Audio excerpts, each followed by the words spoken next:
Este es el último año que esa vieja pisa esta casa. Mi nuera lo dijo a las 23:58 de la noche, del 31 de diciembre, con una copa de vino en la mano y una sonrisa que todavía puedo ver cuando cierro los ojos.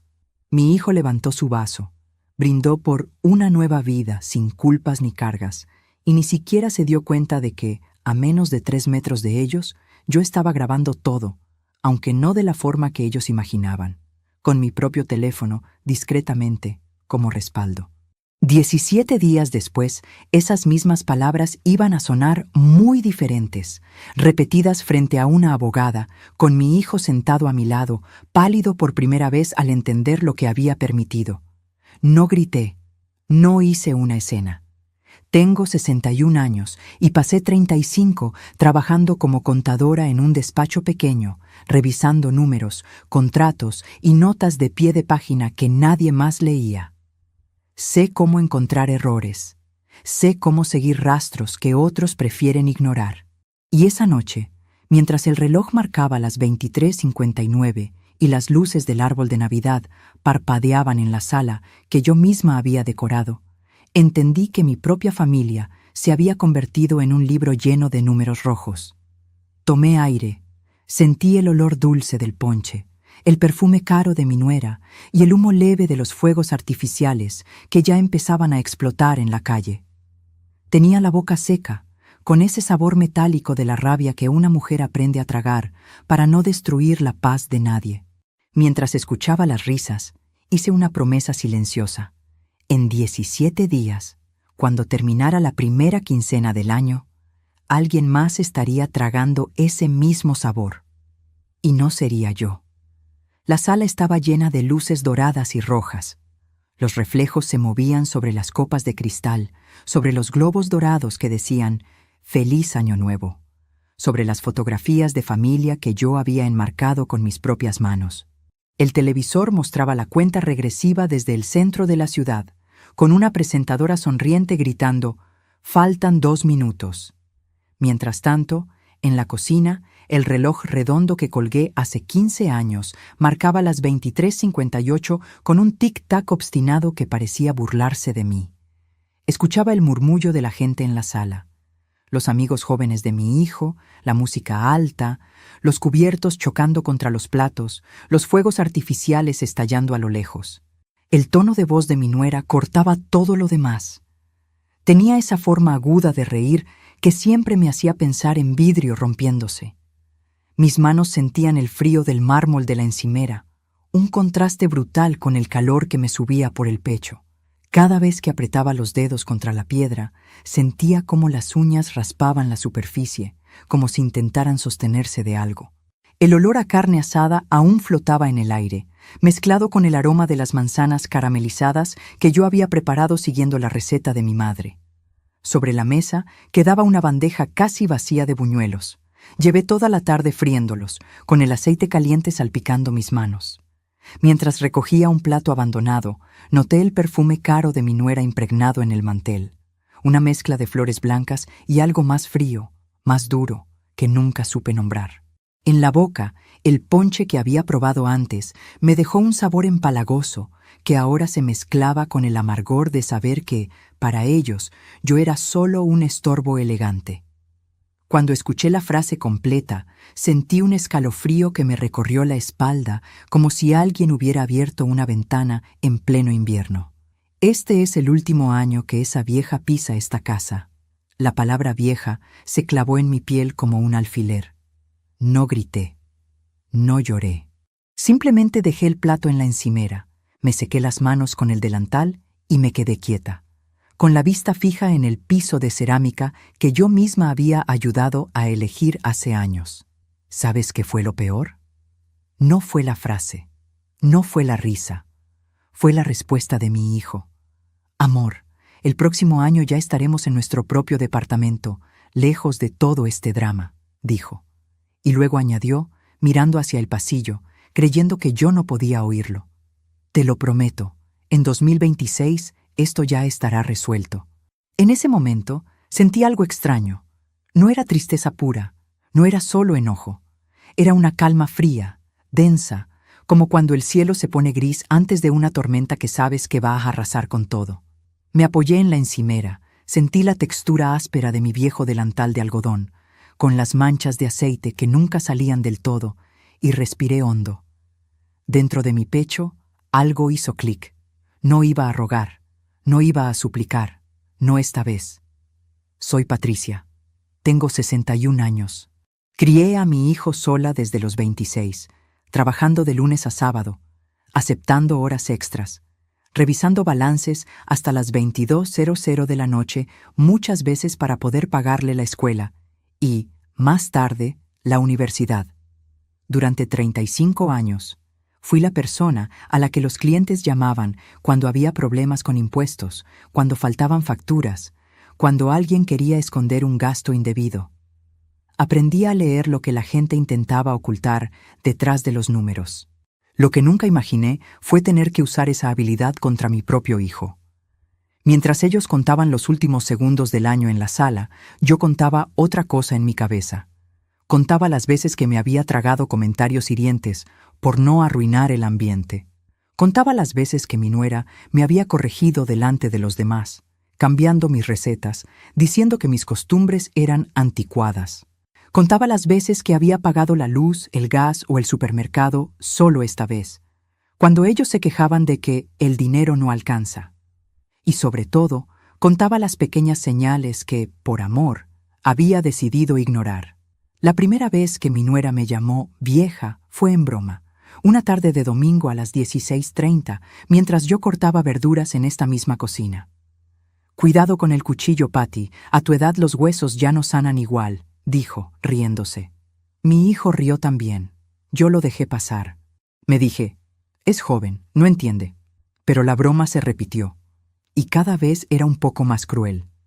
Esa noche de Año Nuevo, mientras el reloj del televisor llegaba a 0 y todos gritaban «¡Feliz año!», yo observaba los reflejos de las luces en los ojos de mi hijo. Vi algo que me dolió más que cualquier palabra. Vi alivio.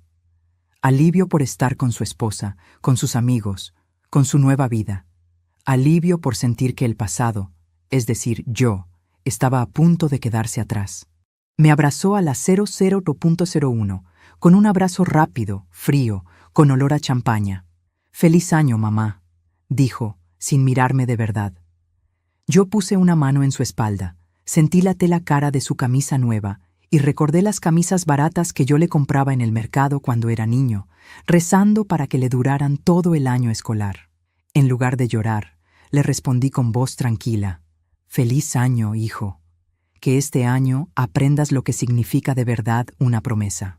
Si en ese momento le hubiera dicho lo que sabía, la noche habría terminado en gritos, porque lo que ellos ignoraban era sencillo. Yo ya había visto, por encima, una copia del poder especial y del trámite de titularidad que había firmado, cuando Sandra lo dejó olvidado sobre la mesa del comedor a las 10:15 de esa misma mañana. Alcancé a leer incompatibilidad de convivencia y reubicarme, lo suficiente para entender que estaban preparando el terreno. Lo demás lo confirmaría después, con calma, línea por línea. Pero ya llegaré a eso. Antes de contarte cómo un simple video se convirtió en mi venganza más silenciosa, necesito que entiendas cómo llegamos a esa noche. Porque nada de lo que pasó ese 31 de diciembre fue un accidente. Se venía cocinando desde mucho antes, como esas comidas que huelen bien por fuera, pero están quemadas por dentro. Si estás escuchando esto, toma un momento, respira conmigo. Y antes de seguir, revisa si ya estás suscrito al canal y deja tu me gusta. Quiero saber desde dónde me escuchas, desde qué ciudad, desde qué país. Escribe en los comentarios, porque a mi edad aprendí que las historias viajan más lejos que las personas. Ahora sí, déjame retroceder unos años. Pasé casi toda mi vida creyendo que, si una madre se sacrifica lo suficiente, sus hijos nunca la darán la espalda. Hoy sé que eso no siempre es verdad. Nací en 1964, en un barrio sencillo, donde todos se conocían por nombre y los vecinos se pedían azúcar a través de la ventana. Mi madre decía que la honra de una familia no se mide por el dinero, sino por cómo trata a los más viejos y a los más débiles. Esa idea se me quedó grabada como una marca en la piel. Me casé joven, demasiado joven. A los 26 ya estaba sola con un niño de 2 años y un salario que apenas alcanzaba para pagar la renta y un poco de comida. Mi esposo se fue diciendo que no estaba hecho para esta vida de responsabilidades. Nunca volvió. Ni una llamada para el cumpleaños del niño, ni una tarjeta en Navidad. Nada. Por eso, cuando hablo de sacrificio, no lo digo por dramatizar. Lo digo porque recuerdo perfectamente el invierno de 1991, cuando había noches en que yo cenaba solo pan con agua caliente para que mi hijo pudiera llevar un vaso de leche al jardín de niños al día siguiente. Recuerdo levantarme a las 4:50 de la madrugada para tomar el primer autobús y llegar al despacho de contabilidad a las 7:00 en punto. Mientras mis compañeras hablaban de viajes y salidas, yo contaba mentalmente cuánto faltaba para el próximo pago de la escuela. Le di años de mi vida a esa oficina. Le di domingos revisando facturas con la luz amarilla del comedor. Le di mis ojos cansados, mis manos llenas de tinta y corrector, mi espalda dolorida de pasar horas sentada frente a una mesa dura. ¿Y para qué? Para que a mi hijo nunca le faltara nada. O eso creía. Él creció viendo mis esfuerzos. Lo vi llegar a casa con sus cuadernos llenos de buenas notas. Lo vi dormir sobre la mesa, entre libros, preparando exámenes. Cuando se graduó de la universidad a los 23 años, en junio de 2012, lloré en silencio en la ceremonia. No por tristeza, sino por un alivio tan grande que me hacía temblar. Pensé, valió la pena. Este muchacho jamás me va a abandonar. No después de todo esto. Déjame reformular eso. Pensé que la gratitud era una especie de contrato sagrado. Yo cumplía mi parte, él cumpliría la suya. No sabía entonces que hay contratos que solo una persona firma. Conoció a Sandra, mi nuera, en 2016, un jueves de mayo, alrededor de las 19:30, cuando vino a casa con ella por primera vez. Recuerdo los detalles como si hubiera sido ayer. Ella entró con un perfume fuerte, moderno, vestida con una blusa blanca impecable y un pantalón que claramente no era barato. Traía una sonrisa educada, esas sonrisas que saben exactamente cuándo encenderse y cuándo apagarse. «Patricia, mucho gusto, por fin la conozco», dijo extendiendo la mano. Yo la abracé. No pude evitarlo.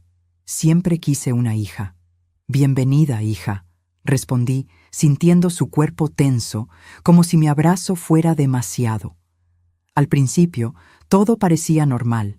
Los primeros meses, ella me trataba con una cortesía que me sonaba un poco ensayada, pero preferí no analizar demasiado.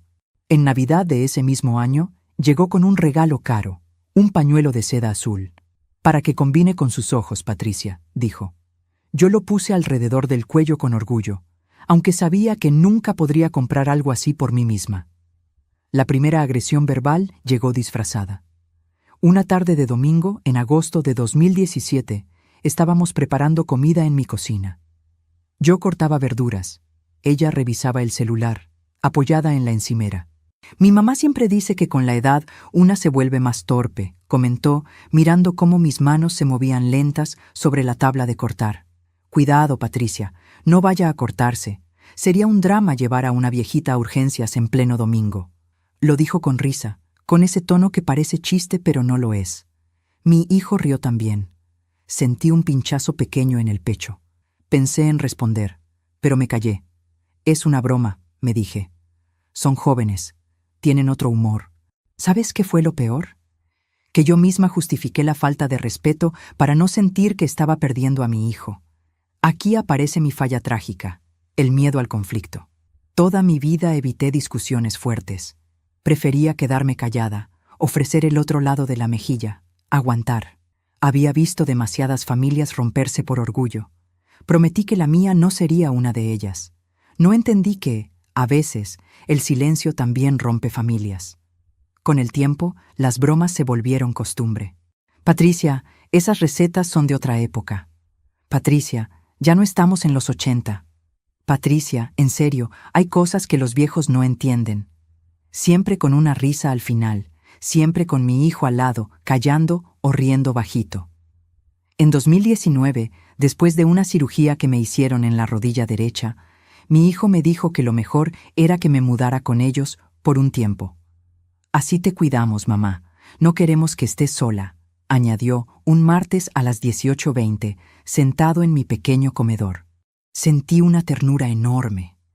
Pensé en todas las noches en que había rezado pidiendo no envejecer sola. Acepté sin dudar. Vendí la casita donde había vivido casi 30 años. No era grande ni lujosa, pero cada ladrillo tenía una historia. La vendí por un precio honesto y puse la mayor parte del dinero en una cuenta conjunta con mi hijo, para emergencias.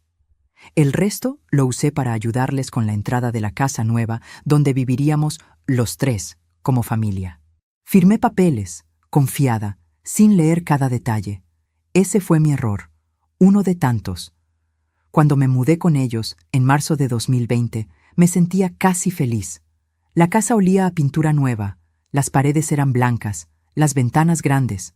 La habitación que habían preparado para mí tenía una cama sencilla pero cómoda, con una colcha color crema que Sandra había elegido.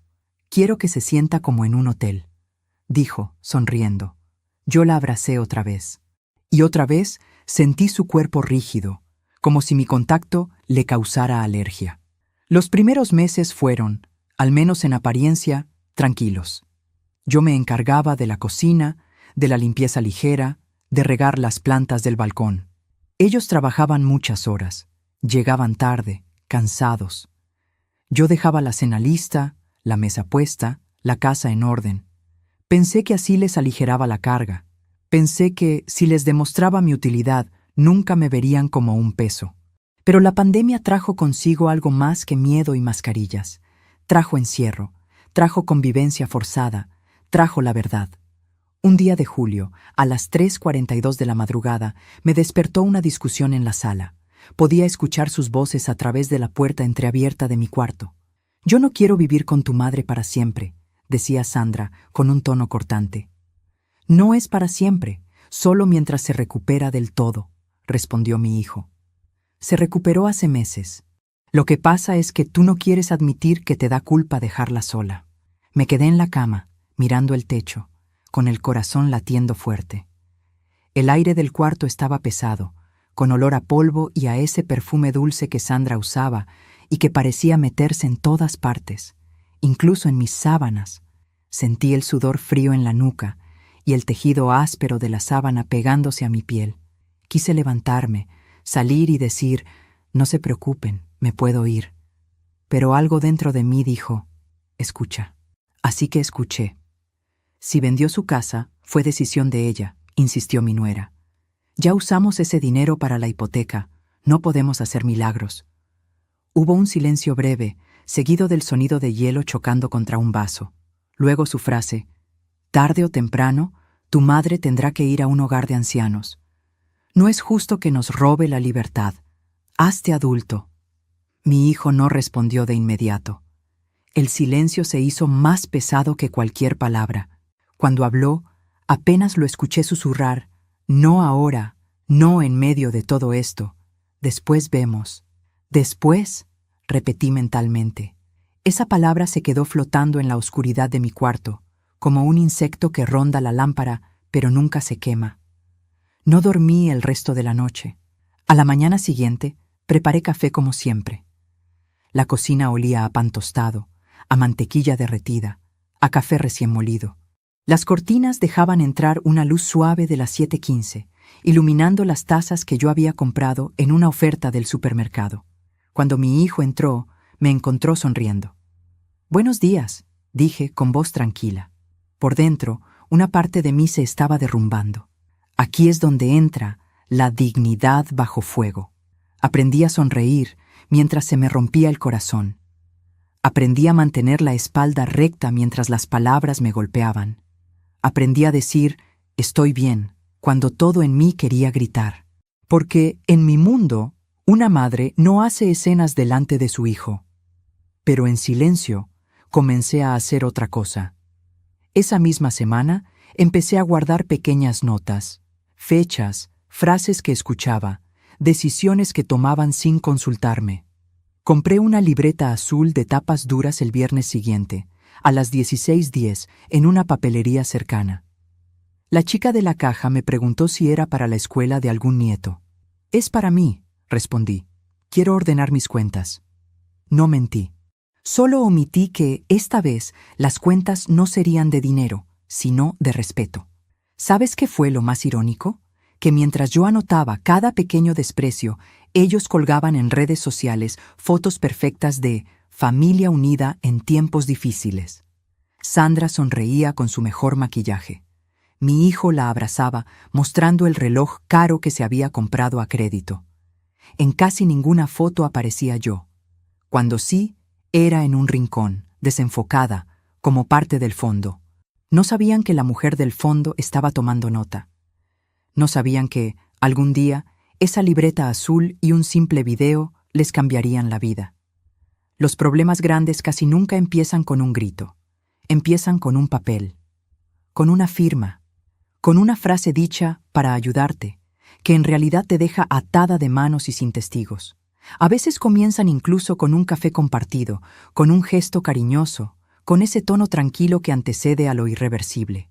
Fue en octubre de 2022, un miércoles a las 11:35 de la mañana, cuando mi hijo llegó a la casa con un sobre manila bajo el brazo. Yo estaba en la mesa del comedor, revisando mis pastillas del mes y anotando en la libreta azul las fechas de mis consultas médicas, como hacía cada principio de semana. La luz entraba inclinada por la ventana, iluminando las partículas de polvo que flotaban en el aire y que parecían brillar solo para distraerme. La casa olía a sopa de pollo, esa que siempre hago cuando empieza a refrescar el clima, el tipo de olor que uno asocia con hogar, cuidado y rutina. «Mamá, necesito que me ayudes con algo rápido», dijo, dejando el sobre frente a mí. Su voz sonaba amable, casi apurada, y vi en su rostro un rastro de urgencia mezclada con cariño artificial. «Es puro trámite, nada grave». Yo ya conocía demasiado bien la palabra trámite. Era la sombra amable de muchos engaños durante mis años de trabajo. En mi vida profesional la había visto esconder errores, trampas, descuidos, incluso traiciones bajo la apariencia del deber cumplido. Pero ese día bajé la guardia. ¿Por qué desconfiar de mi propio hijo, de ese hombre que yo misma había visto aprender a caminar y que ahora me pedía solo un favor pequeño? Abrí el sobre. Había varias hojas impresas, con sellos y letras pequeñas que parecían avanzar como hormigas sobre el papel. Reconocí el formato de inmediato. Un contrato de modificación de titularidad y un poder especial. Olían a tinta fresca, a impresora de oficina. El papel era grueso, de buena calidad, de esos que invitan a confiar. «Es para que podamos manejar mejor los pagos de la casa, mamá», explicó, con un tono medido que buscaba sonar tranquilizador. «Como tú ya no trabajas y yo soy el que genera ingreso, el banco nos pidió ajustar algunos datos. Tú sigues aquí, todo igual, solo es más práctico». Supe, en el fondo, que debía leer cada línea. Era mi reflejo natural de tantos años, casi una segunda piel. Las palabras pequeñas, las comas mal puestas, los términos ambiguos. Ese era mi territorio de siempre.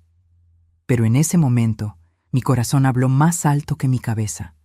Lo miré. Vi al niño que un día me alcanzó un vaso de agua cuando estaba enferma, y al adolescente que se desvelaba estudiando. Vi al joven que se había graduado, y al adulto que me abrazó llorando el día en que consiguió su primer trabajo estable. Y pensé, no haría nada para dañarme. No mi hijo, no él. Tomé la pluma. «¿Dónde firmo?», pregunté, intentando que mi voz no sonara temblorosa. «Aquí, aquí y aquí», señaló con el dedo sonriendo. Tenía las manos limpias, las uñas cuidadas. Me pareció verlo nervioso, pero lo atribuí al apuro. Firmé sin ponerme los lentes. Ese detalle, tan pequeño, se clavaría después en mi memoria como una espina que se rehúsa a salir. Cuando terminé, él guardó los papeles con rapidez. Me dio un beso en la frente, ligero, distraído. «Gracias, mamá, nos ayudas mucho», dijo, saliendo casi corriendo. El sonido de la puerta al cerrarse resonó por toda la casa. Me quedé sola con mi sopa, mi libreta azul y una sensación leve de incomodidad que no supe interpretar. Era como si hubiera aceptado una invitación a la calma antes de una tormenta que todavía no se anunciaba. Lo que yo no sabía entonces era que esa firma, mi firma, se convertiría en la pieza central de un juego en el que nunca acepté participar. Un laberinto de buena fe mal recompensada. Pasaron los meses. La convivencia se hacía cada vez más tensa, pero al principio todo parecía inofensivo. Sandra empezó a cambiar pequeños detalles en la casa. Mis cuadros fueron guardados para no recargar las paredes. Mis manteles cambiados por otros más modernos. Mis plantas movidas al balcón porque tiran muchas hojas. Nada grave. Detalles, decía ella. Yo asentía, sonreía, me adaptaba. Por dentro sentía que una parte de mí se iba quedando sin lugar ni aire.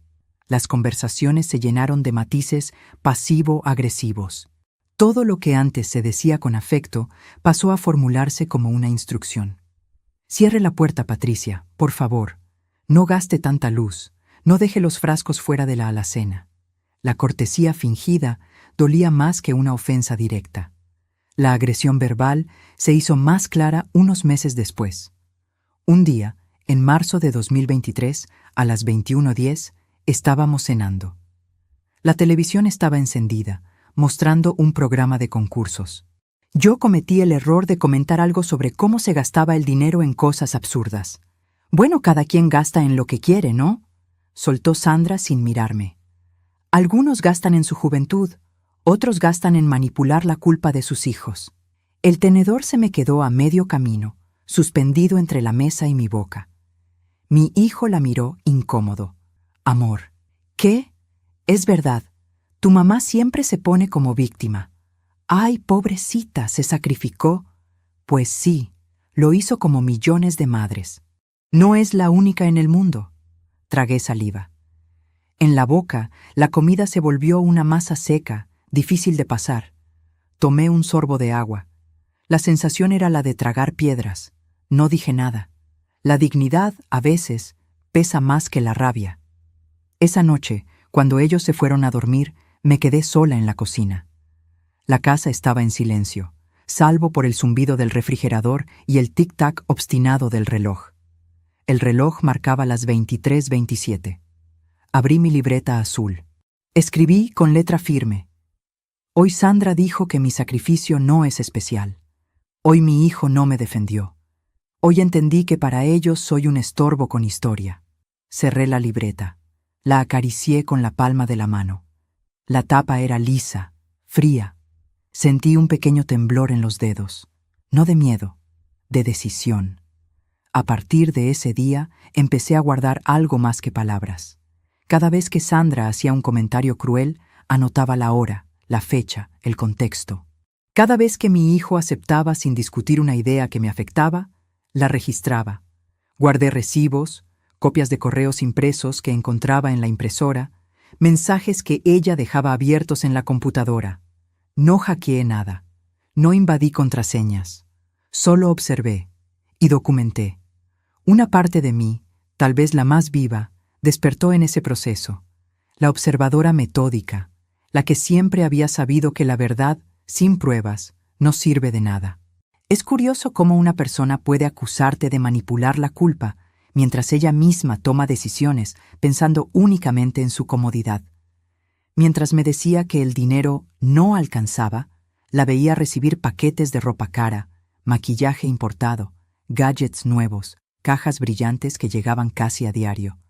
Un viernes, a las 18:55, la escuché quejarse por teléfono. No sabes, mi suegra no aporta nada, y encima se ofende cuando le pedimos que coopere. Yo estaba en la cocina, calentando frijoles en una olla vieja. El olor llenaba el ambiente, sencillo, humilde, como mis comidas de toda la vida. Sabía que mis ahorros se habían ido en gran parte a esa casa. Sabía que había renunciado a mi independencia para no envejecer sola. Y sin embargo, allí estaba, reducida a un gasto más. La escalada del desprecio fue lenta pero constante. Primero fueron las palabras, luego las acciones. Cada gesto venía disfrazado de amabilidad. Me traían una silla cuando parecía cansada. Me sugerían descansar más. Me recomendaban no involucrarme tanto en los asuntos de la casa. Era un borrado progresivo, educado, casi clínico. En junio de 2023, mi hijo me informó que, a partir de ese mes, yo tendría que aportar algo para los gastos. «Es justo, mamá», dijo, un lunes a las 19:40 mientras cenábamos. «No puedes esperar vivir aquí gratis para siempre». Sentí un calor súbito en la cara, una vergüenza antigua mezclada con ira nueva. Apreté las manos sobre mis rodillas, debajo de la mesa, para que no temblaran. «¿Gratis?», pregunté, con voz baja pero firme. «Vendí mi casa para ayudarles con la entrada de esta. Puse mis ahorros contigo. ¿Eso es gratis?». Sandra intervino, con una sonrisa tensa y un tono didáctico. «Patricia, nadie niega lo que hizo por nosotros. Pero la vida sigue. Las cosas cambian. No podemos vivir anclados al pasado. Además, tú comes, usas luz, agua. Es lógico que participes. Somos adultos, no vivimos de recuerdos». Esa frase, «no vivimos de recuerdos», me golpeó más fuerte que cualquier otra, porque mis recuerdos eran, precisamente, el motivo por el que yo estaba allí. Recuerdos de noches sin dormir, de fiebre, de trabajos extras, de comidas salteadas para que mi hijo comiera. Para ellos, todo eso era un pasado incómodo que había que archivar. Esa noche, pagué la cena con mi silencio. Pero cuando me fui a mi cuarto, abrí la libreta y escribí: «Quieren que pague renta en la casa que yo ayudé a comprar. Dicen que el pasado no importa. Tal vez tienen razón. Tal vez el pasado solo importa si lo puedes probar». Y allí se encendió una luz. Toda mi vida había trabajado con pruebas, con documentos, con fechas, con números. ¿Por qué aquí sería diferente? Empecé a buscar los papeles de la casa. No quería hacer un escándalo, quería entender. Una mañana, a las 10:05, cuando ellos salieron al trabajo, revisé el cajón donde guardaban los recibos. El olor a papel viejo, a tinta y a polvo me llevó de vuelta a mis días en la oficina. Encontré contratos, extractos bancarios, cartas del banco. Y, finalmente, una copia del documento que había firmado aquel miércoles de octubre. Me senté en la mesa de la cocina, puse mis lentes y empecé a leer línea por línea. Cada frase era un golpe seco, metódico. El poder especial les permitía manejar no solo pagos, sino decisiones sobre la propiedad. Había una cláusula que decía que, en caso de incompatibilidad de convivencia, ellos podían reubicarme en otra residencia, administrando mis recursos en mi nombre. Mi nombre aparecía como alguien a quien proteger, y al mismo tiempo como un obstáculo a gestionar. Sentí un zumbido en los oídos. La vista se me nubló por un segundo. Pensé que iba a desmayarme. Me levanté, abrí la ventana de la cocina. Entró un aire fresco, mezclado con el olor de los vecinos friendo cebolla y ajo. Respiré profundo. Luego volví a leer. Allí estaba, en letras claras y espaciadas. La casa quedaría a nombre de mi hijo y de Sandra en cuanto se completara cierta cantidad de pagos.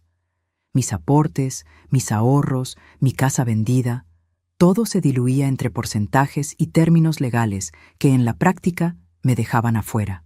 Yo era, legalmente, una invitada cara, pero prescindible. Cerré los ojos. Una parte de mí quería romper los papeles, gritar, enfrentarlos esa misma noche. Otra parte, la que había sobrevivido décadas analizando contratos, dijo con calma: «Todavía no». Tomé el documento y lo coloqué sobre la mesa. Saqué mi teléfono. Le tomé fotos, página por página. Las guardé en una carpeta con un nombre anodino: Recetas Nuevas. Luego regresé todo a su lugar. Nadie notaría la diferencia. Esa fue mi primera prueba, mi primer rastro concreto, mi primer paso hacia la venganza que en ese momento aún no tenía forma. Los meses siguientes, la frialdad de Sandra se volvió indiferencia abierta. Si tosía, decía: Póngase un suéter, no quiero que agarre una gripa y luego tengamos que llevarla al médico. Si dejaba un plato en el fregadero, comentaba, en mi casa todos lavan lo que ensucian. Si me tardaba en subir las escaleras, murmuraba para mi hijo, ve acostumbrándote, con los viejos todo es lento. ¿Sabes qué fue lo peor? Que mi hijo rara vez la contradecía. A veces fruncía el ceño, a veces cambiaba de tema, pero no ponía límites. Y el silencio, entre cómplices, también es una forma de traición.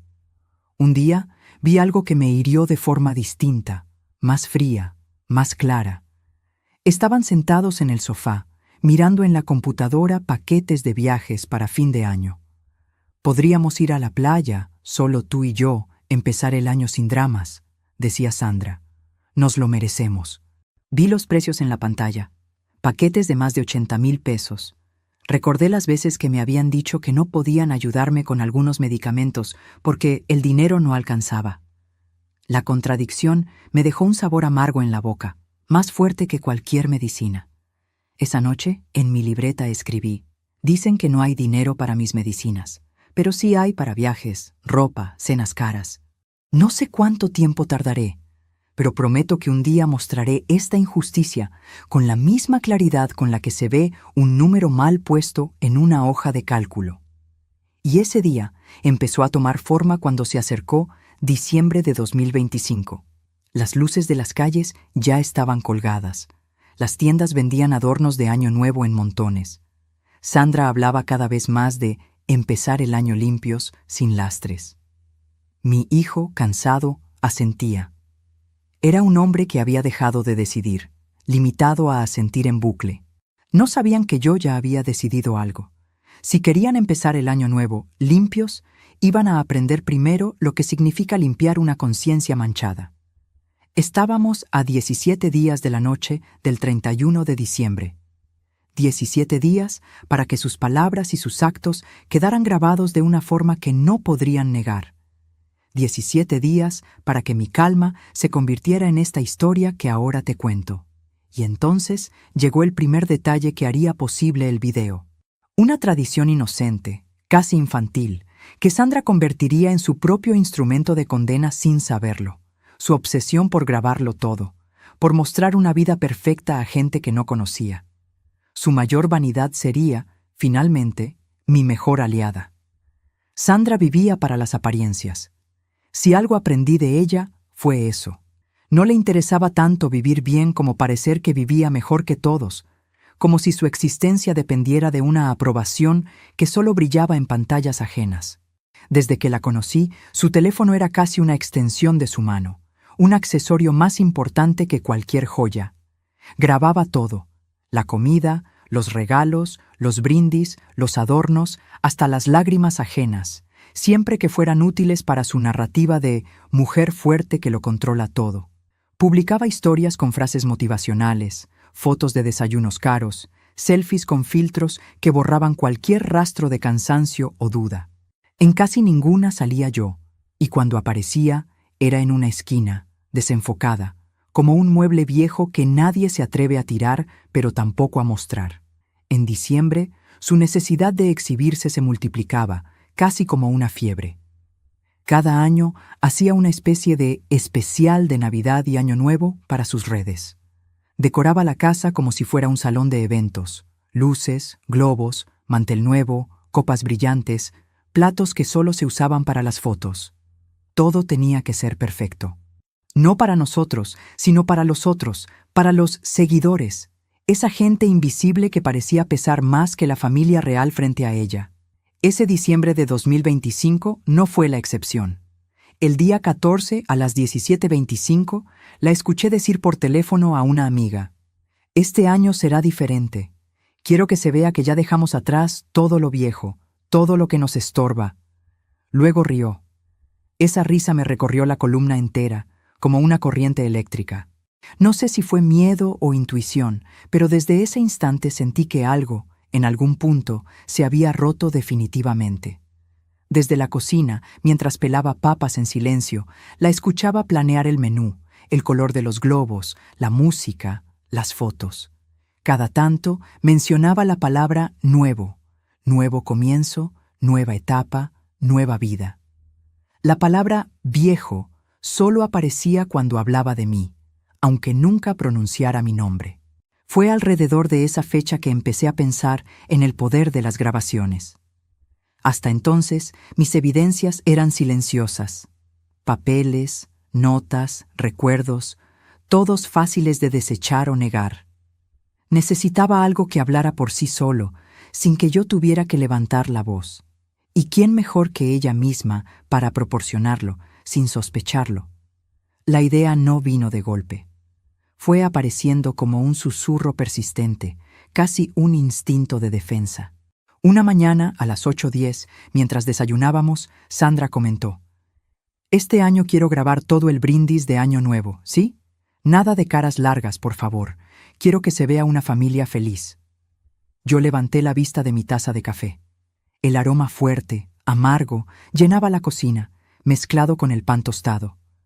Ella estaba frente a mí, con una bata cara, el cabello recogido en una coleta alta, las uñas recién hechas brillando al sostener su taza. Su piel resplandecía gracias a alguna mascarilla nocturna. Mi hijo, al lado, revisaba el celular, apenas poniendo atención, como si su mente perteneciera a otro lugar. «Claro, hija», respondí, con una calma que incluso a mí me sorprendió. «Si quieres, yo misma te ayudo a grabar». Ella sonrió, complacida. «Sí, mejor, así salimos todos. Tú sostienes el teléfono y nosotros brindamos. Pero por favor, Patricia, no hagas caras tristes, ¿sí? Es Año Nuevo, no un funeral». Sus palabras tenían filo, pero mi rostro se mantuvo sereno. Perfecto. Por dentro algo hacía clic. ¿Ella quería que yo grabara? Perfecto. Yo grabaría. Solo que no exactamente lo que ella esperaba. Los días anteriores al 31 de diciembre pasaron entre compras, listas, discusiones superficiales y fotografías. Yo ayudaba en la cocina como siempre, pero ahora mis sentidos estaban más despiertos que nunca, como si el aire me dictara instrucciones. Anotaba mentalmente horarios, gestos, frases, silencios. Notaba cada mirada de impaciencia, cada suspiro exagerado cuando tardaba un poco más en subir las escaleras, cada comentario disfrazado de chiste sobre cómo sería todo más fácil cuando estuviéramos solos. El 24 de diciembre, Nochebuena, fue el primer ensayo general. Vinieron los padres de Sandra, su hermana y un par de amigos. La casa olía a pavo, a canela, a vino caliente y a perfume caro. Las luces del árbol parpadeaban en tonos cálidos, casi teatrales. Yo había cocinado la mayor parte de la comida, aunque en la mesa, cuando el suegro de Sandra preguntó quién era la chef de la casa, ella se apresuró a responder: «Entre los dos, suegro, ya sabe, equipo moderno». Tragué el bocado con cuidado. El pavo, jugoso, se me volvió pesado en la garganta, como una verdad que no pasa. Sonreí. Miré a mi hijo. Él hizo como que no escuchó. El silencio entre nosotros fue más elocuente que cualquier palabra. A las 23:50 de esa noche, mientras todos se preparaban para el brindis, Sandra me pidió que tomara su teléfono y grabara. «Quiero un video de la familia unida», dijo, con esa sonrisa que ya era parte de su personaje. Lo hice. Capté sus sonrisas, sus abrazos, sus deseos de salud, dinero y amor. Cuando terminaron, me devolvió el vaso que había usado para brindar. El borde tenía restos de su labial rojo. Lo miré un segundo antes de lavarlo, pensando en cómo algo tan pequeño podía dejar una marca tan clara. Al día siguiente, cuando tuve un momento sola, revisé mis propias cosas. Tenía un teléfono sencillo, de esos sin mucha memoria ni cámara perfecta, pero suficiente para mi propósito. Servía para lo que necesitaba: grabar, guardar, reenviar. Creé una carpeta nueva y la nombré Documentos Importantes. Dentro, copié las fotos de los contratos, algunas notas que había convertido en imágenes, y dejé espacio para algo más, algo que todavía no existía, pero que se estaba acercando con una precisión inevitable. Llegó finalmente el 31 de diciembre. Desde temprano, la casa entera vibraba. A las 9:30 ya había ruido de ollas, olor a ajo y cebolla salteados, música alegre sonando en la sala, órdenes lanzadas en tono de mando. Sandra daba instrucciones como una directora de orquesta con complejo de diosa. Patricia, por favor, corte las zanahorias más pequeñas. Patricia, esas servilletas no combinan. Patricia, no ponga tanto aceite, estamos a dieta. Yo obedecía en silencio. Mis manos trabajaban mecánicamente, pero mi mente estaba en otra parte, observando, memorizando, preparando. Cada detalle quedaba registrado. Cómo colocaban las copas, dónde ponían el teléfono para grabar, qué ángulo querían. La casa estaba decorada en dorado y blanco. Los globos colgaban del techo. La mesa estaba puesta con platos nuevos y cubiertos brillantes, como si tuviéramos una vida impecable. En mi habitación, en cambio, el ambiente era distinto. Una cama sencilla, una lámpara vieja, una foto de mi madre en la mesita de noche. El contraste era brutal y, en cierto modo, necesario. Me recordaba quién era y lo que debía proteger. Alrededor de las 18:15, mientras me arreglaba frente al espejo, abrí el cajón y saqué el pañuelo de seda azul que Sandra me había regalado años atrás. Lo até alrededor de mi cuello. Me miré. El pañuelo era lo más elegante que llevaba encima, pero lo que realmente brillaba en mis ojos no era la tela. Era una determinación fría, nueva, como si por fin entendiera que podía mover las piezas del tablero. Bajé a la sala. Sandra me miró de arriba a abajo. «Qué bien, Patricia, se ve muy presentable», dijo, como si yo fuera una niña que por fin había aprendido a vestirse sola. Sonreí. «Gracias, hija. También quiero que salga todo perfecto esta noche». A las 21:01 llegaron algunos amigos de la pareja. Traían botellas de vino, postres, risas fuertes. El salón se llenó de voces y de olores mezclados, perfumes intensos, desodorante barato, el humo de los fuegos artificiales que algunos vecinos ya encendían antes de tiempo. Yo iba y venía con bandejas, recogiendo vasos vacíos, rellenando platos, como una invisible anfitriona. Mi hijo pasaba de grupo en grupo, riendo, hablando de su trabajo, de los planes para el próximo año. En ningún momento mencionó planes conmigo ni para mí. A las 22:30, Sandra tomó su teléfono y empezó a grabar pequeños clips. La mesa, la música, los invitados bailando. Yo aparecía en segundo plano, sirviendo comida. Cada vez que veía la cámara apuntar hacia mí, mi postura se enderezaba un poco más. No quería que me recordaran como una mujer encorvada, resignada. Quería que, si algún día alguien veía esos videos, notara mi dignidad incluso en los detalles. «Patricia, venga, siéntese un momento», dijo una de las invitadas, una mujer de mi edad, con ojos amables. Me senté a su lado. Hablamos de cosas sencillas, recetas, dolores de espalda, los nietos de ella, el clima. En un momento, me tomó la mano. «Usted se ve cansada», comentó bajito. «¿Está bien vivir con ellos?» Sentí un nudo en la garganta. Lo tragué con una sonrisa. «Estoy bien», respondí. «Solo cansa un poco empezar de nuevo a mi edad».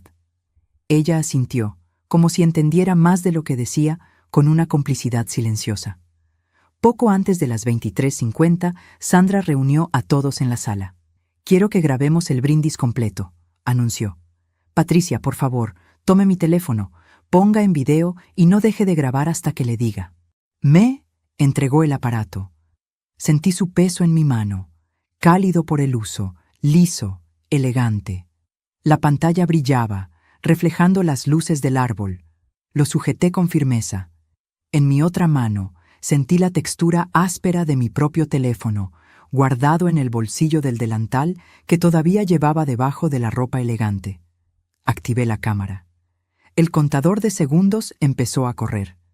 Sandra se colocó en el centro, con mi hijo a su lado, una copa de champaña en la mano. Los demás formaron un semicírculo alrededor. Yo me quedé un poco atrás, sosteniendo el teléfono a la altura del pecho, enfocando sus rostros. La televisión mostraba la plaza principal de la ciudad, llena de gente, con un gran reloj preparado para la cuenta regresiva. Un comentarista gritaba que faltaban 2 minutos para el año nuevo. La casa olía a pólvora, a comida recalentada, a perfume y a sudor. Mis manos estaban frías, pero mi respiración era sorprendentemente estable, como si esperara ese momento toda mi vida. Unas palabras antes del brindis, dijo Sandra, sonriendo hacia la cámara. Empezó con frases típicas, agradecimientos, deseos de prosperidad, hablar de lo difícil que había sido el año y de cómo lo habían enfrentado juntos. Yo escuchaba cada palabra como quien analiza una confesión disfrazada. Sabía que, tarde o temprano, diría algo que no podría controlar. El problema de la gente arrogante es que confunde el exceso de confianza con la verdad. Y entonces, pasó, lo que cambió todo. La presentadora en la televisión anunció que faltaba 1 minuto. Sandra levantó la copa, exultante. «Quiero proponer un brindis especial», dijo, «por el nuevo comienzo que nos espera, porque el próximo año, por fin, tendremos nuestra casa, nuestra vida, nuestro espacio, sin cargas del pasado». Alguien rió. Mi hijo sonrió, incómodo. «Amor», murmuró.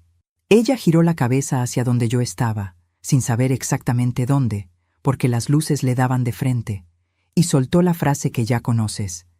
«Este es el último año que esa vieja pisa esta casa». Los invitados soltaron una risa nerviosa. Algunos miraron hacia mí. Yo sentí que todas las miradas me tocaban la piel, como agujas pequeñas, pero mi mano no se movió. El teléfono siguió grabando. ¿Sabes qué fue lo más interesante? Que unos segundos después, cuando mi hijo trató de suavizarlo, la cosa empeoró. «Vamos, Sandra, no digas eso así», intentó. Ella rió, levantando más la copa. «Estoy siendo honesta. Ya hablamos de esto. El próximo año estaremos en nuestro departamento y tu madre estará en un lugar donde la cuiden profesionales. Nada de culpas, nada de chantajes emocionales. Hay que empezar el año limpio». La palabra chantajes me entró como un golpe seco. Mis dedos apretaron el teléfono. La cámara tembló un poco. Respiré hondo. La estabilidad volvió, como una promesa. La cuenta regresiva empezó en la televisión. 10, 9, 8. Entre cada número escuchaba mi propia respiración amplificada. 6, 5, 4. Sentía el olor del alcohol, el sudor en mi nuca, el roce del pañuelo de seda contra mi cuello. 3, 2, 1. Feliz año. Se besaron, se abrazaron, gritaron. Yo mantuve el teléfono firme, captando risas, brindis, promesas vacías, ilusiones grabadas. Cuando Sandra se acercó para tomar el aparato, lo detuve 1 segundo más de lo necesario. 1 segundo suficiente para captar su cara relajada, confiada, segura de su futuro. «¿Grabó bien?», preguntó. «Perfecto», respondí. Y lo era. Más perfecto de lo que ella sospechaba. Lo que vino después parece pequeño, pero fue crucial. Faltaban unos minutos para las 00:15 cuando me ofrecí a ir a la cocina a preparar más hielo y a lavar algunas copas. Llevé el teléfono en la mano. «Voy a dejarlo aquí, lejos de los tragos para que no se moje», dije, dejándolo sobre la encimera. Sandra asintió, ocupada con los invitados. En la cocina, sola por fin, el silencio era relativo. Se escuchaban las risas a lo lejos, la música, los fuegos artificiales afuera. El olor a comida recalentada y a detergente se mezclaba con todo. Saqué mi propio teléfono del bolsillo. Sentí su superficie tibia. Mis manos temblaron levemente. No de miedo, de adrenalina pura. Miré el teléfono de Sandra. La pantalla seguía encendida, mostrando el último fotograma del video. Con movimientos rápidos y precisos, lo abrí, fui a la galería y seleccioné «Compartir». Lo envié a mi número. Cuando vi la notificación de mensaje enviado, sentí algo muy parecido a la paz. Una paz que no conocía desde hacía años. Borré el registro de envío, cerré la galería, dejé el teléfono exactamente donde estaba. Luego abrí la llave del agua y empecé a lavar copas, como si nada. El vidrio frío bajo mis dedos me recordó que aún quedaba mucho por hacer, pero también que, por primera vez, tenía el control. Había conseguido la prueba que necesitaba, la más importante, pero todavía no sabía cómo ni cuándo usarla. Lo que yo no sabía esa madrugada, mientras ya pasaban las 3 de la madrugada y el eco de los fuegos artificiales todavía llenaba el cielo, era que en menos de 3 semanas ese video no solo me devolvería algo de justicia, sino que también desnudaría completamente el corazón de mi hijo frente a sí mismo. A partir del día siguiente, mis pasos se volvieron más calculados, mis silencios más estratégicos, mi libreta azul más valiosa que nunca. En 17 días, esa noche perfecta de Año Nuevo se convertiría en un documento legal. Pero antes tenía que darles una oportunidad más, una falsa resolución, una última vez para demostrar, sin voz elevada, quiénes eran realmente. Los primeros días de enero siempre tienen un silencio raro, un eco que se queda pegado a las paredes como si el aire mismo recordara lo que ya pasó. Las luces siguen colgadas, parpadeando de vez en cuando, pero el ruido de las fiestas ya se fue y el brillo del papel de regalo ha perdido su magia. Queda esa resaca emocional en la que uno empieza a preguntarse qué hizo, qué dijo, qué prometió y, sobre todo, qué dejó pendiente. En esa primera semana de 2026, la casa parecía normal en la superficie, como una fotografía cuidadosamente ordenada. Sandra seguía con su rutina de grabar historias, mostrar desayunos saludables, presumir el mantel nuevo del 31 como si hubiese sido una noche perfecta e inolvidable. Mi hijo iba y venía al trabajo con la misma cara cansada de siempre, con los hombros hundidos bajo el peso de algo que ya no se atrevía a discutir. Pero algo sí había cambiado. Yo ya no era la misma, y aunque todo se veía igual, el aire se sentía distinto, más espeso, más consciente. Tenía el video. Lo había visto completo, a solas, el 1 de enero a las 6:10 de la mañana, sentada en mi cama, con la luz tenue entrando por la ventana como una verdad que no se puede tapar. El audio era claro, la frase, las risas, la explicación sobre el hogar de ancianos, todo ahí, sin posibilidad de interpretación. Cada palabra era una puñalada, y al mismo tiempo, una pieza de protección que me devolvía algo de poder. Ya no eran solo mis recuerdos, frágiles y discutibles. Ahora era evidencia. Cuando terminó la reproducción, sentí la boca seca, la garganta ardiendo y el corazón como si latiera desde otro cuerpo. El sabor amargo no era de café ni de medicamento, era el gusto crudo de la verdad, esa que no se digiere fácil. Guardé el video en 2 carpetas del teléfono, lo reenvié a un correo que tengo desde hace años y a un número de una amiga de confianza, Marta, sin explicación. Solo escribí: guarda esto, te explico después. Mientras el mensaje se enviaba, sentí como si una puerta invisible se cerrara detrás de mí. ¿Sabes qué fue lo peor? Que aun teniendo esa prueba, una parte de mí seguía queriendo creer que todo podría cambiar si hablábamos con calma. Esa es la maldición de muchas madres. Pensamos que una conversación sincera puede curar heridas que el otro ni siquiera reconoce, que el cariño es suficiente para detener una traición. Pasaron unos días lentos, cansinos, llenos de pequeños silencios incómodos. El 4 de enero, a las 19:05, mi hijo se sentó a cenar conmigo. Sandra todavía no llegaba del trabajo.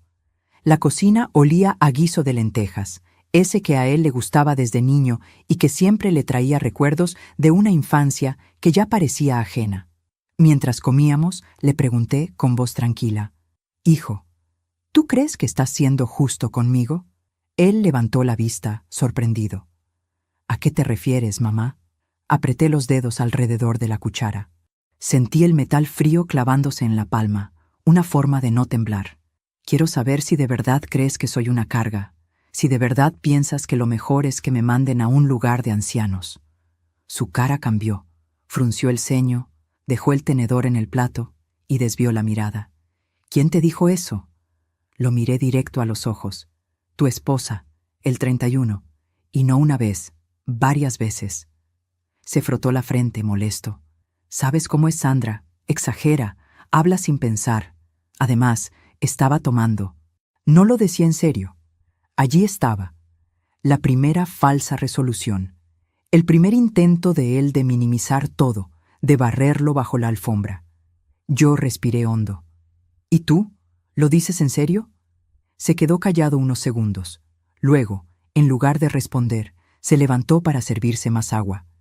Ese gesto, esa huida disfrazada de calma, me dolió más que un insulto.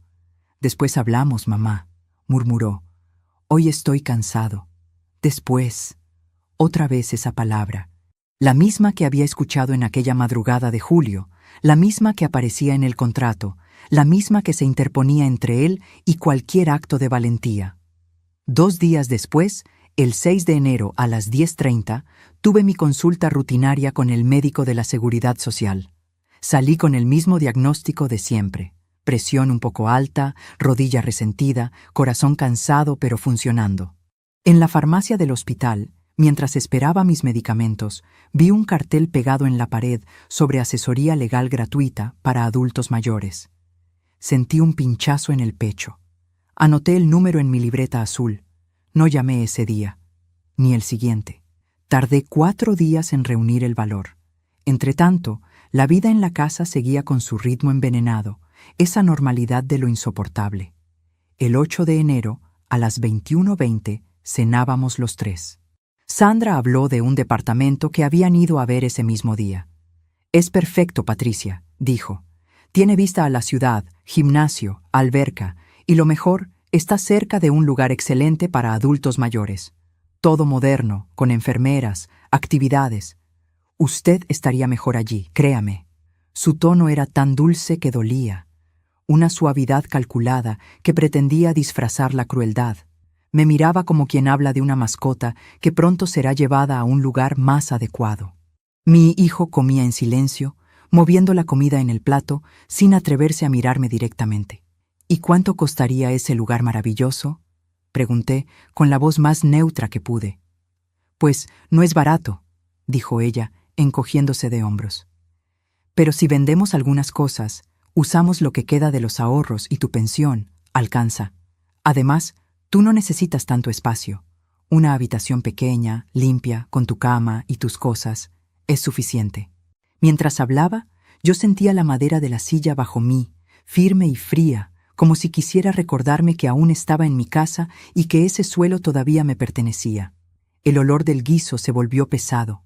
El sabor de la comida desapareció como si masticara aire.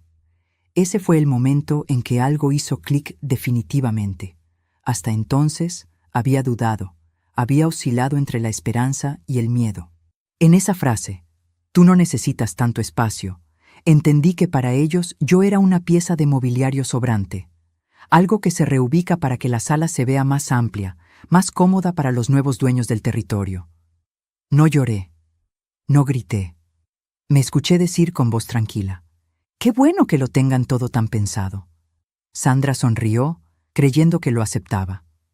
«Es lo mejor para todos, Patricia.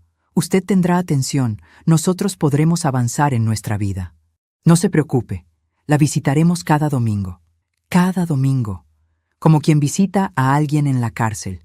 Esa noche, cuando ellos se metieron a su cuarto, fui a la cocina.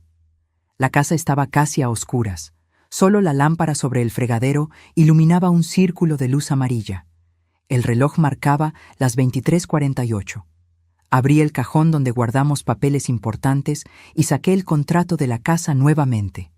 Lo puse sobre la mesa. Saqué mi teléfono. Abrí el video del 31. Puse pausa en la parte donde Sandra decía: «Este es el último año que esa vieja pisa esta casa». Miré el documento, miré el video, y supe que ya no había marcha atrás. Al día siguiente, a las 9:00 en punto, llamé al número del cartel que había anotado en la libreta. Me dieron cita para el 12 de enero a las 16:30 con una abogada especializada en defensa de adultos mayores.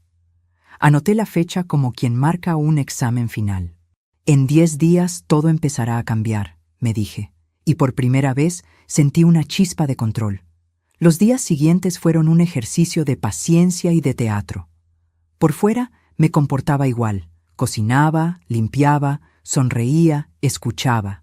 Por dentro iba organizando mi expediente. Copias de los contratos. El video respaldado en varios lugares, una lista detallada de frases y situaciones, con fechas y horas, pruebas de mis aportes económicos, recibos de transferencias, extractos bancarios, notas de compras importantes. Sandra seguía planeando su nuevo comienzo. Entraba a páginas de muebles, hablaba de colores para las paredes del departamento, de cómo por fin tendríamos un espacio digno de nosotros. A veces decía nosotros, mirándome, como si también me incluyera. Pero siempre se delataba con un detalle. Cuando usted ya esté instalada en su lugar, nosotros podremos. El 12 de enero llegó. A las 15:40 salí de la casa diciendo que iba a una cita médica. Llevaba la libreta azul, el teléfono y una carpeta con copias. El aire afuera estaba fresco. Olía a tierra húmeda porque había llovido la noche anterior. Mientras caminaba hacia la parada de autobús, sentía cada paso como una mezcla de miedo, alivio y una mínima pero poderosa sensación de libertad. La oficina de asesoría legal quedaba en un edificio sencillo, de paredes blancas y pasillos con olor a desinfectante. Cuando la abogada, la licenciada Herrera, unos 40 y pocos años, mirada firme, me recibió, sentí un nudo en la garganta. Nos sentamos. Sus manos descansaban sobre la mesa, abiertas, dispuestas a escuchar. «¿En qué puedo ayudarla, señora Patricia?», preguntó. Saqué el contrato, saqué la libreta azul, saqué el teléfono. Pero antes de mostrarle nada, dije una frase que me sorprendió a mí misma. «Quiero que me diga si estoy loca o si de verdad me están usando». Me escuchó en silencio durante casi 30 minutos.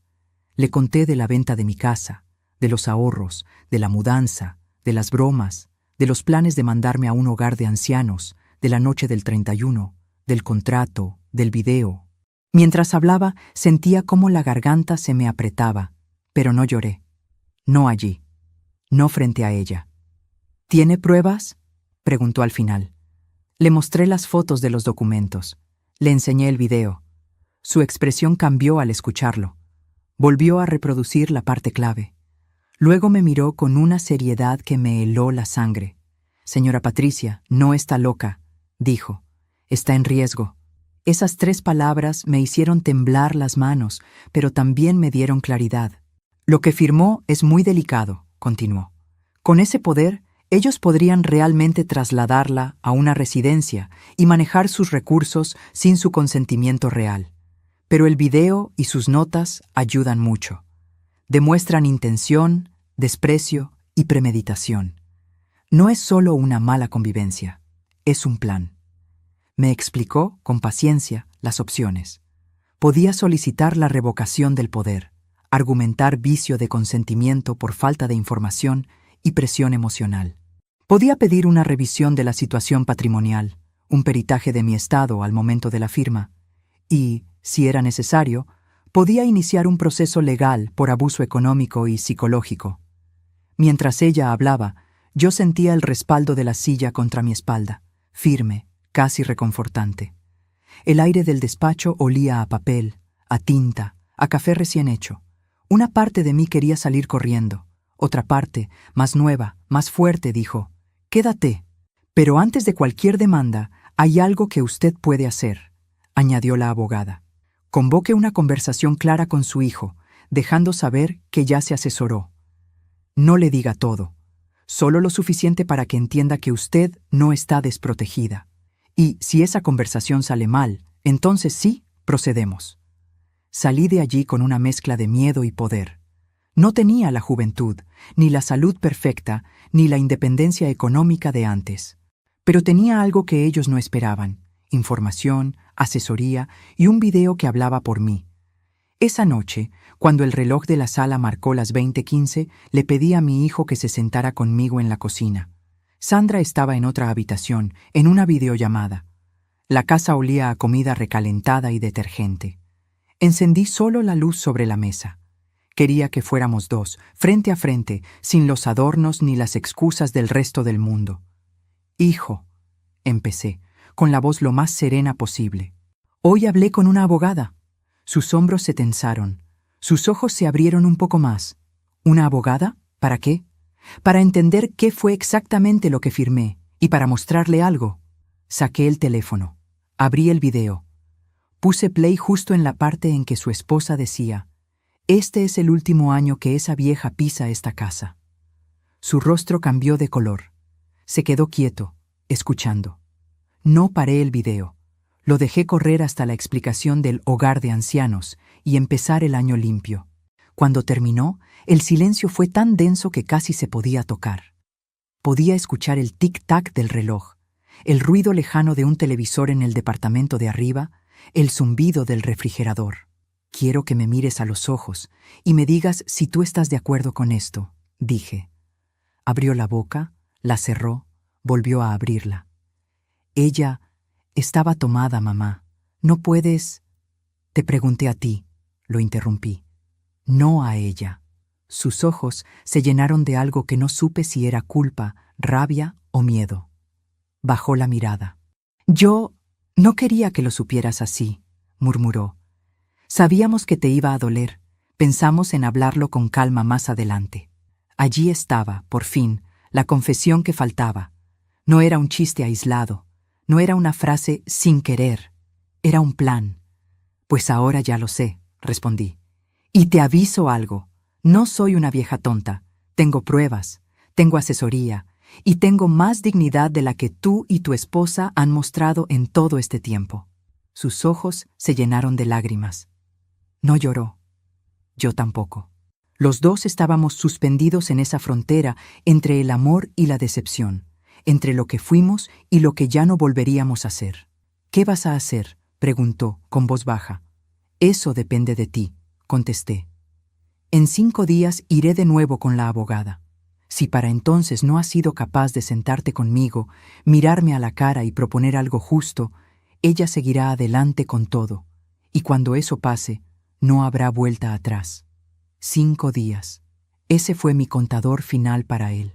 5 días para que eligiera entre la comodidad y su madre. ¿Quieres saber qué eligió?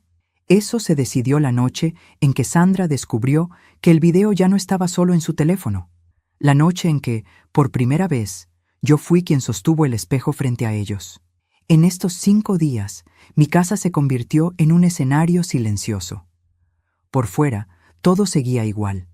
Platos lavados, camas hechas, risas en la televisión. Por dentro, cada gesto tenía un peso distinto.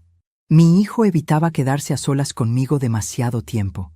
Salía temprano, volvía tarde, se refugiaba en el trabajo como si las horas extras pudieran borrar un video. Sandra, en cambio, parecía más tranquila que nunca. Hablaba del nuevo departamento, de las cortinas que quería comprar, de cómo, este año, sí vamos a vivir como merecemos.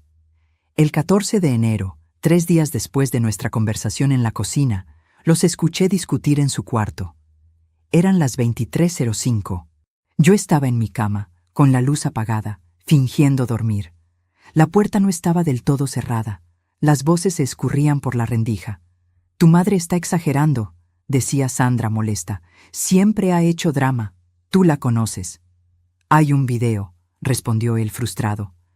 «Lo que dijiste no es defendible». «¿Y qué?», era una broma. «Además, ella vive aquí gratis. ¿Qué más quiere? Te apuesto lo que sea a que ni siquiera tiene el valor de hacer nada. Depende de nosotros para todo». Esa frase me atravesó. Depende de nosotros para todo. Me di cuenta de que esa era la base de su seguridad. La creencia de que yo no tenía otra opción. «Pues habló con una abogada», dijo él. Se hizo un silencio.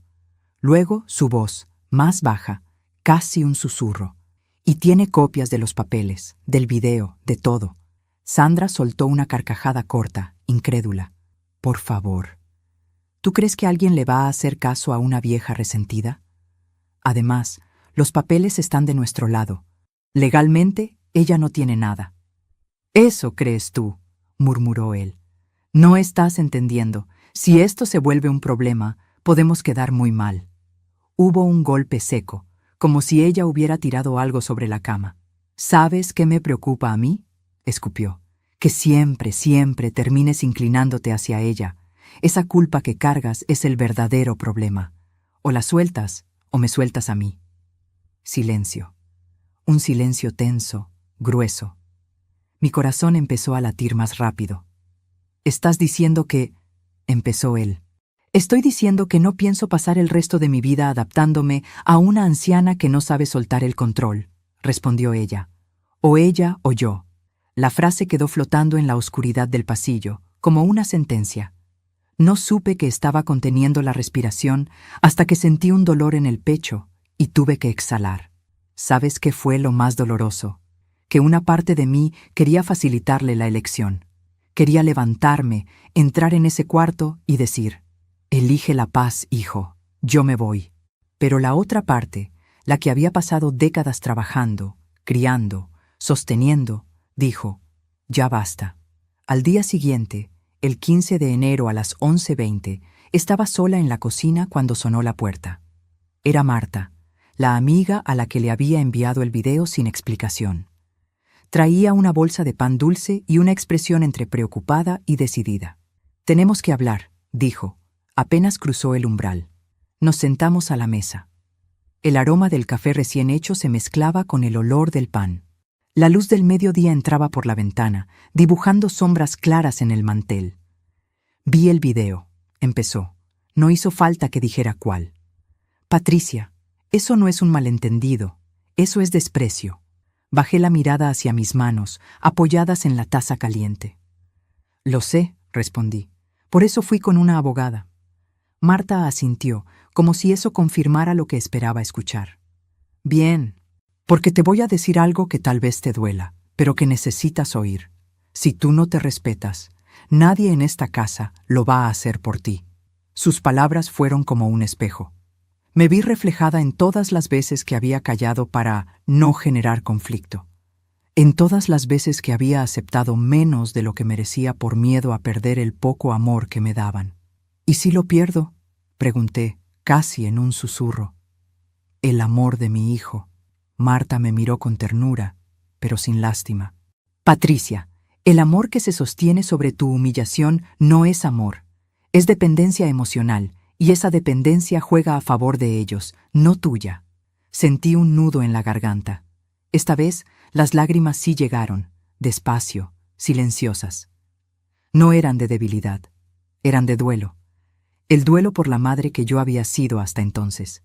«Lo que tengas que hacer, hazlo ahora que tienes fuerza», añadió. «Después será más difícil, y no estás sola. Si necesitas un lugar donde quedarte, puedes venir a mi casa mientras se arregla todo». Esa oferta, tan simple, me dio algo que no había tenido en mucho tiempo, una alternativa. No estaba completamente atrapada, tenía, aunque fuera pequeña, una salida. Ese mismo día, a las 18:45, mi hijo llegó del trabajo. Entró en la cocina, me vio sentada con la libreta azul delante de mí. No esperé a que hablara. «Te quedan 2 días», dije, sin rodeos. 2 días para decidir quién eres. El hijo que se esconde detrás de su esposa o el hombre que sabe pedir perdón y reparar. Me miró, cansado. Había ojeras bajo sus ojos, tal vez de no dormir bien o de cargar la culpa. Se sentó frente a mí. El silencio entre nosotros estaba lleno de años compartidos, de cumpleaños, de navidades, de sopas calientes cuando él tenía fiebre. «Mamá, yo no planeé nada para hacerte daño», empezó. «Solo me dejé llevar». Sandra insistía. Decía que era lo mejor, que tú estarías bien en una residencia. Yo pensé que tal vez era verdad. Pensé que era lo que todo el mundo hace cuando sus padres envejecen. «¿Y tú? ¿Qué pensabas tú?», pregunté. «No lo que todo el mundo hace. Tú». Se quedó callado. Sus dedos jugaban con la servilleta sobre la mesa. La doblaban, la arrugaban, la desdoblaban. «Tenía miedo», admitió al fin. «Miedo de quedarme solo. Miedo de perder a Sandra. Miedo de no poder con todo. Y sí, también tenía miedo de que te enfermaras más y no saber qué hacer». Por primera vez, escuchaba palabras que sonaban honestas. No eran excusas, eran confesiones. «El miedo no justifica la traición», dije, sin elevar la voz. «Yo también tenía miedo cuando eras niño. Miedo de que no hubiera dinero, miedo de enfermarme, miedo de no llegar viva a tu graduación. Y aún así, nunca pensé en dejarte en ningún lado para vivir más tranquila. Te cargué, te cuidé, renuncié a cosas que nunca te dije, no para echarte en cara nada, sino para que entiendas que el amor verdadero no te pone a elegir entre comodidad y dignidad del otro. Sus ojos se llenaron de lágrimas. Esta vez sí cayeron. Se limpió la cara con la mano torpemente. «¿Qué quieres que haga?», preguntó. Su voz sonaba quebrada, como la de un niño perdido. «Quiero que seas justo», respondí. «Que vayamos juntos a hablar con la abogada, que revisemos los papeles, que anulemos ese poder, que reconozcas por escrito lo que puse en esta casa, y que dejes claro, frente a un tercero, que nadie va a decidir dónde vivo sin mi consentimiento». Se quedó callado un largo rato. El reloj marcó las 19:02. Podía escucharse el ruido de un auto pasando afuera, un perro ladrando a lo lejos, el sonido del refrigerador. «¿Y si Sandra no está de acuerdo?», murmuró. «Entonces sabrás exactamente cuál es su lugar en tu vida», dije. «Y el mío también». No hubo más que decir esa noche. Se levantó, fue a su cuarto. Escuché sus voces discutiendo, primero bajos, luego más fuertes. A las 22:10, un portazo sacudió la casa. Sandra salió del cuarto con una maleta pequeña en la mano, el rostro enrojecido. «Felicidades, Patricia», escupió al pasar frente a mi puerta entreabierta. «Al final conseguiste lo que querías, dividirnos». La miré, de pie, desde el umbral. «Yo no dividí nada, Sandra», respondí tranquila. «Solo dejé de fingir que no veía cómo me trataban». Ella me miró con desprecio. La sombra del maquillaje corrido le marcaba líneas oscuras bajo los ojos. «Viejas como usted siempre terminan solas», lanzó como último dardo. No respondí. Solo la vi irse. El golpe de la puerta al cerrarse sonó como un punto final. Mi hijo no salió de su cuarto esa noche. La casa estaba extrañamente silenciosa, sin risas forzadas, sin música, sin órdenes. Solo el ruido de mi propia respiración, acompasada, tranquila por primera vez en mucho tiempo. Al día siguiente, 17 de enero, a las 16:30, estaba sentada de nuevo en la oficina de la licenciada Herrera. Esta vez no fui sola. Mi hijo estaba a mi lado, con el rostro serio. Traía una carpeta con papeles. La abogada nos miró, midiendo el ambiente. «Entonces, ¿están listos para revisar todo?», preguntó. «Sí», respondí, «pero quiero que mi hijo sea quien empiece». Él respiró hondo. Luego habló. Lo escuché admitir cómo me había pedido vender mi casa, cómo había administrado mis ahorros, cómo había permitido que Sandra me humillara, cómo había firmado documentos sin explicármelos bien. Su voz temblaba por momentos, pero no retrocedió. La abogada tomó notas, revisó documentos, pidió copias. El video, otra vez, se reprodujo en la pantalla de su computadora. Mi hijo no fue capaz de mirarlo entero. Bajó la cabeza. Yo, en cambio, lo miré de frente. Era mi pasado reciente, sí, pero también era la prueba de que no estaba loca. «Legalmente podemos revocar este poder», dijo la licenciada.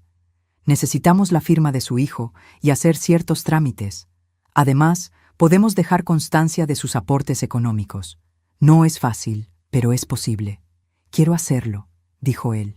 «Quiero reparar lo que pueda, aunque sé que hay cosas que no se pueden deshacer». Lo miré. Por primera vez en mucho tiempo, vi en sus ojos al hombre que había soñado que sería. No perfecto, pero responsable. Los trámites comenzaron esa misma semana. Firmas, oficinas, sellos, esperas interminables en pasillos con olor a papel viejo. Cada vez que ponía mi nombre en una hoja, sentía que lo recuperaba un poco. No era solo tinta, era mi historia reescribiéndose. Sandra, mientras tanto, se distanció. Hubo mensajes fríos, llamadas cortas, reproches lanzados como cuchillos.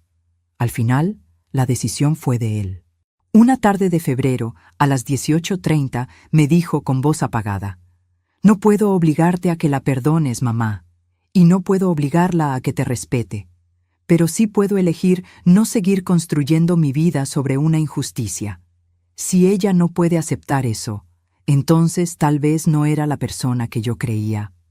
Dolía verlo sufrir, pero, por primera vez, su dolor no era una excusa para mi humillación. Era el precio de la verdad.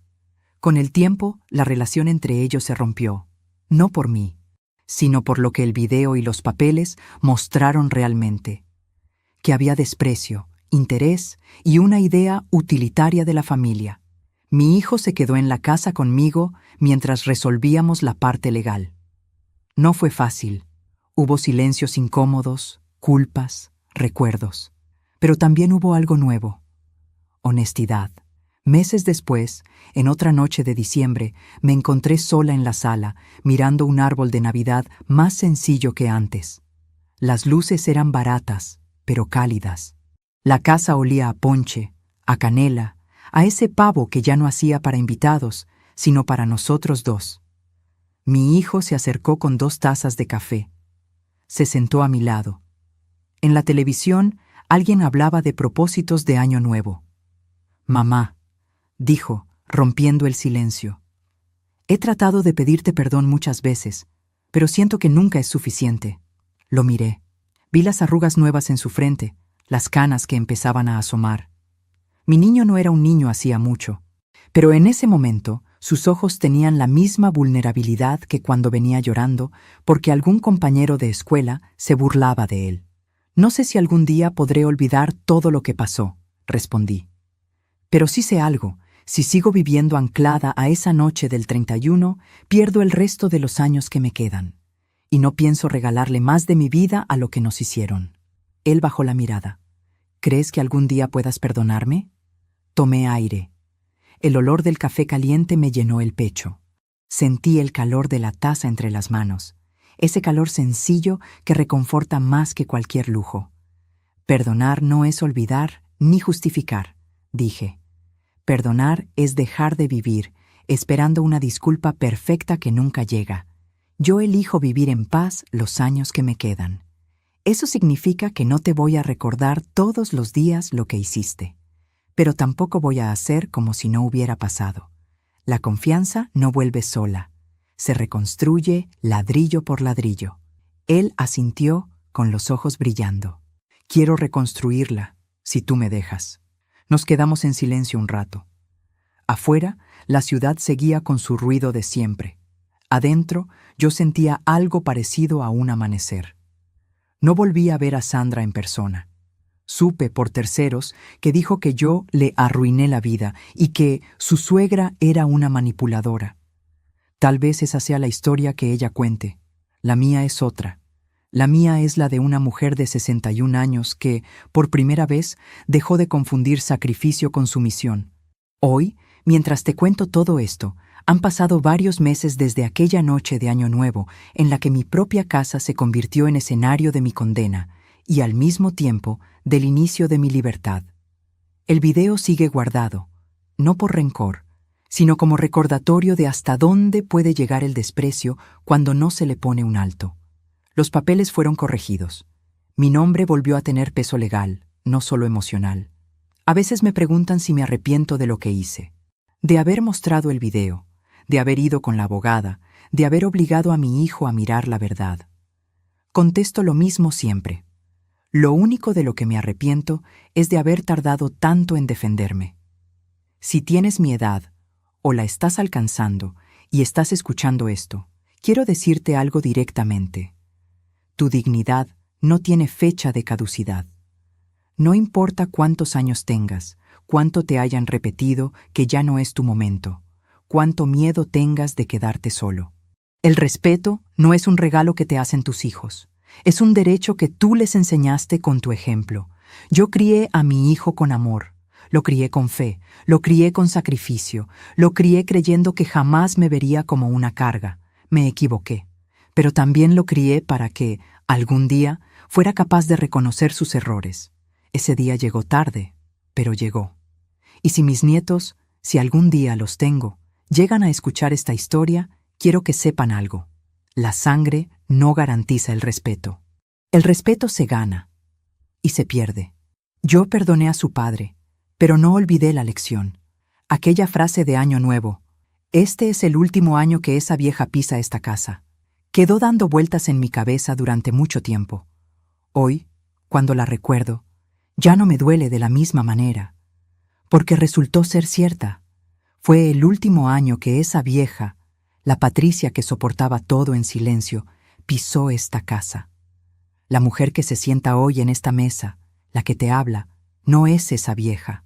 Es alguien que aprendió que la palabra de una madre vale, pero que también vale la palabra que se dice a sí misma frente al espejo. Nunca más. Y si tú, que estás al otro lado de la pantalla, te has sentido alguna vez usado, ignorado o tratado como un estorbo por aquellos a quienes diste todo, quiero preguntarte algo. ¿Qué habrías hecho en mi lugar? ¿Habrías callado para conservar una paz falsa? ¿O habrías levantado la voz, aunque se rompiera el silencio cómodo de la familia? Cuéntame en los comentarios, ¿desde qué ciudad, desde qué país me escuchas y qué parte de mi historia tocó algo en la tuya? Porque, al final, no somos tan distintos. Todos cargamos con decisiones que nos duelen y con amores que nos han fallado. La diferencia está en lo que hacemos después. Yo elegí no empezar un nuevo año con la cabeza agachada. Elegí levantarla, aunque me temblaran las piernas. Elegí demostrar que incluso a los 61, una mujer puede cambiar el final de su propia historia. ¿Y tú, qué final quieres escribir para la tuya?